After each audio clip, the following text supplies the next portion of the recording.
Hey all, we're excited to share this new technique to color fill your laser engravings with the magic of pigment powders.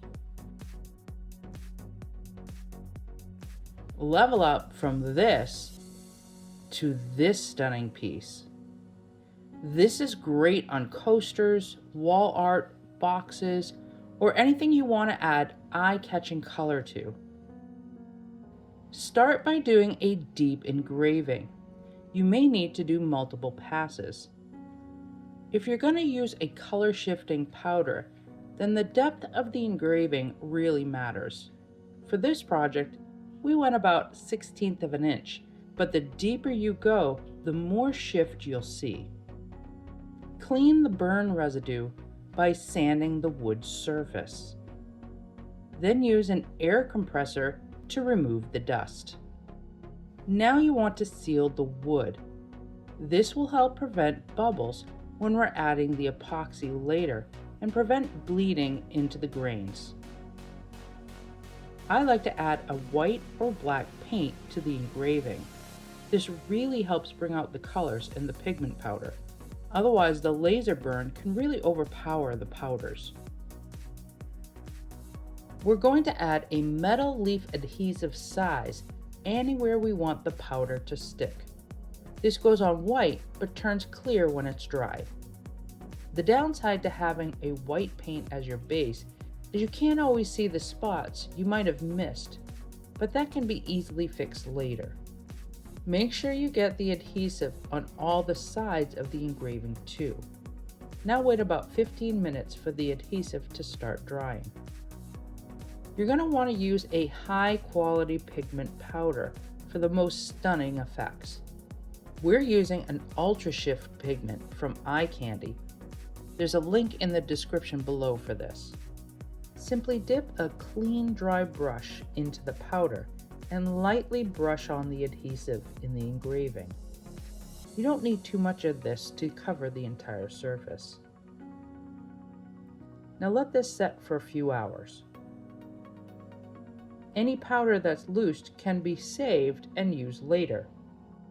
Just take some parchment paper and fold a crease in it. Lightly tap your piece on the parchment paper and return to the container. The effect of the powder is really stunning. We need to use an air compressor to blow off any remaining loose powder. Do this in multiple short and light bursts to start. This will reveal any areas that we missed.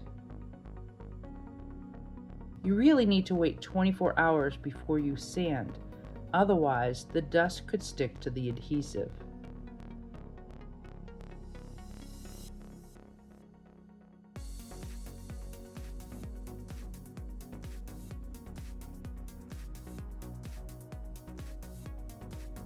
Sand the surface clean, then use the air compressor to remove the dust.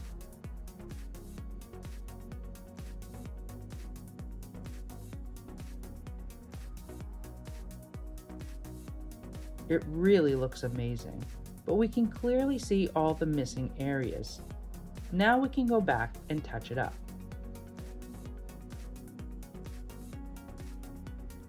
Just add a little adhesive to the bare spots, wait 15 minutes, and brush on the powder. Once everything's set, you'll need to seal the pigment and wood. For this video, I wanted to add a clear epoxy. This is the best way to protect it, especially if you're making coasters or charcuterie boards. We use a BPA-free food-safe epoxy from Totalboat for that purpose. We'll end up doing this in 2 pours. This first one will fill in the engraving. We'll just add a thin layer to the rest of the surface. This will help the second layer flow better. As the epoxy dries, it shrinks, so you'll see a slight indent within the engraving area.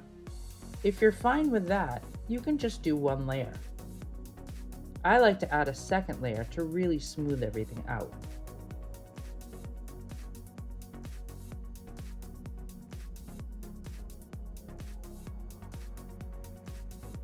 Be sure to pop the micro bubbles in the surface with a butane torch.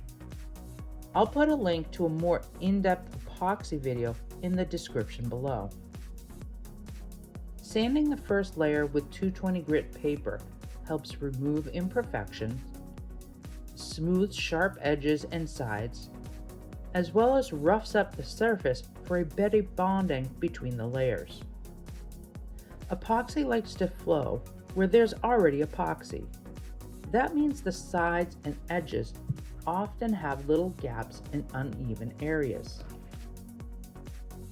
Smooth and round over the edges, then sand your sides flat. This will help your second pour go better. After a blast with the air compressor, we want to wipe the surface clean with alcohol. I use denatured alcohol on everything not meant for food use. Use isopropyl alcohol on cutting boards. Check the level and make any adjustments needed.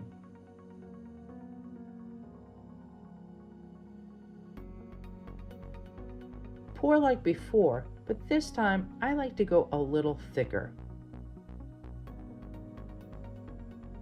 Once our surface is covered, add more epoxy at the sides.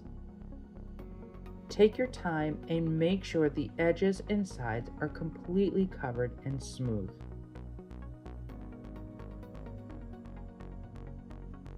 Use a torch to remove any of the bubbles.